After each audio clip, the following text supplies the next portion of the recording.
important than creating a more sustainable world for our children.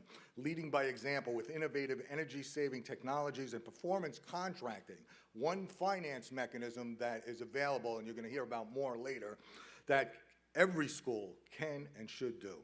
It's now my pleasure to introduce you to Frank Stefanelli, retired Director of Facilities and Operations for the White Plains City Schools and a renowned consultant with EDU Facilities Management. Frank.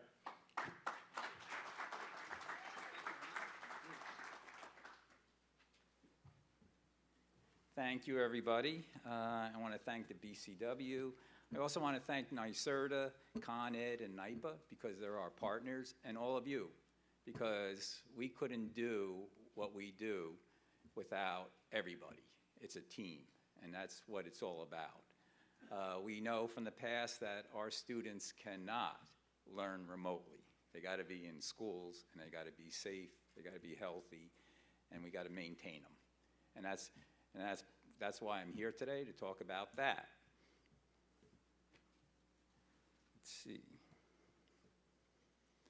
So a little bit about White Plains. You know, it was established in 1960. There were schools before that in White Plains, but they were come together with the city. At some point, they separated.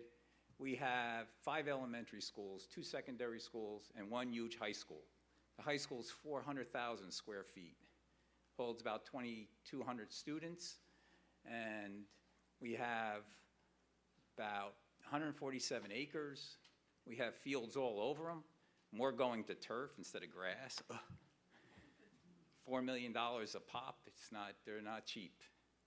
But we have 7,000 students, and this year, and I didn't mention, but I will, our average age, our schools are 80 years old, average.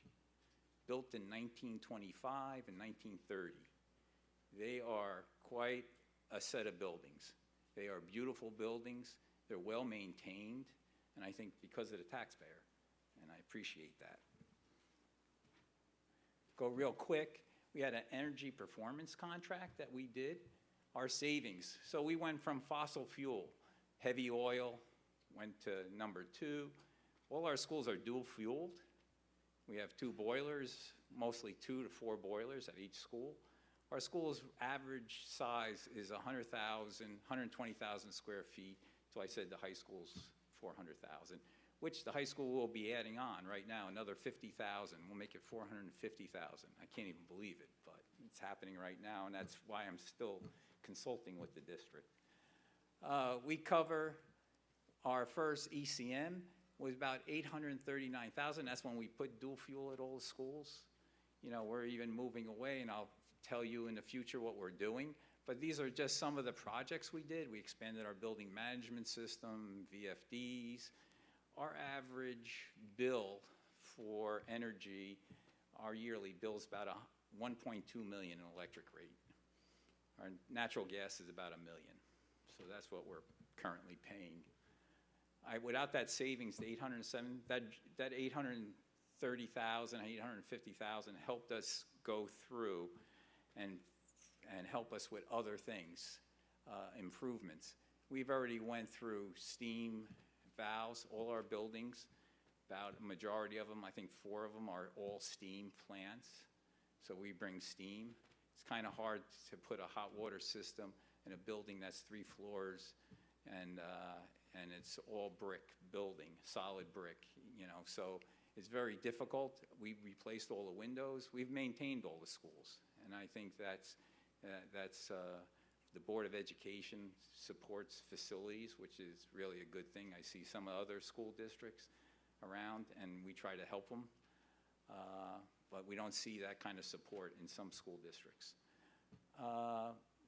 Some of the newer things, the capital improvements, we're always taking the money that we're saving and we're investing in our schools. It's probably the most important thing because they're not getting older, they're used. Just think of 20 kids in your house, because that's the average size of the classroom running around all day.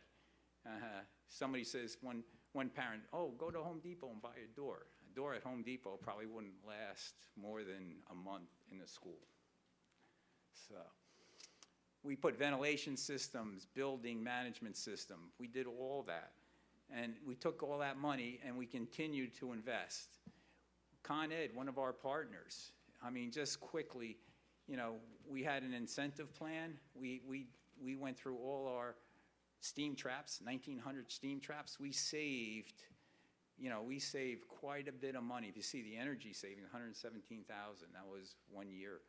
You know, we spent 251,000, and this is all of schools, so you can see the list there.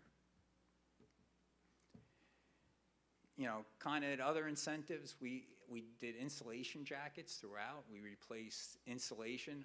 You ever hear the students talk about some of the older schools, and you got these tunnels and hidden stuff? Well, we had a room in our auditorium, in the upper auditorium, and the kids were hanging out. We didn't even know, but they had a party up there. They were disappearing during school. So, you know, all our tunnels and that, we went through all of them. We insulated them all, and you could see some of the incentives. We got $332,000 in incentives received. Our savings is $140,000 a year, and you could see the reduction, 500 metric tons of CO2, you know, in greenhouse gases. We continue to look at, you know, the evolution. Think about a school, 1930. What do we have in there? A film strip. Maybe you had one outlet or two outlets in a school. You know, now you think of all the gadgets. We have interactive boards.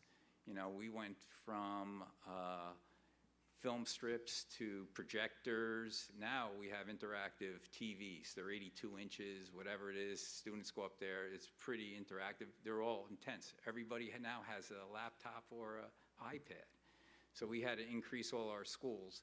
So one of the things we did was we looked at making sure that we put money into changing all our lights to LED, and that brought another substantial savings that we could save, because you think about the power requirements. Every kid's plugging in their phone, their iPad. I never seen so many kids in the classroom looking for outlets, and now we got outlet strips. I think we got written up by the state because we had them all daisy-chained in one classroom or so. But electric vehicles, we're actually looking. We like to have our own facility. You know, right now we have a service to doing that, and they just gave us an increase. But we like the NYSERDA voucher program. We were into that with Con Ed. You know, we have 5 buses. We're involved in the V2G pilot program. And the suggestion is that it's going to be a 30% reduction in our fuel cost.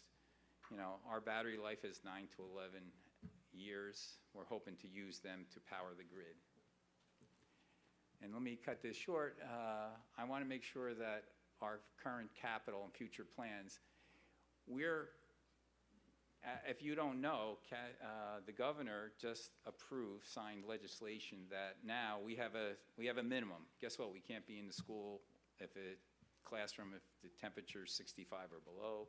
Right now, students can't be in the classroom if it's 82 or above.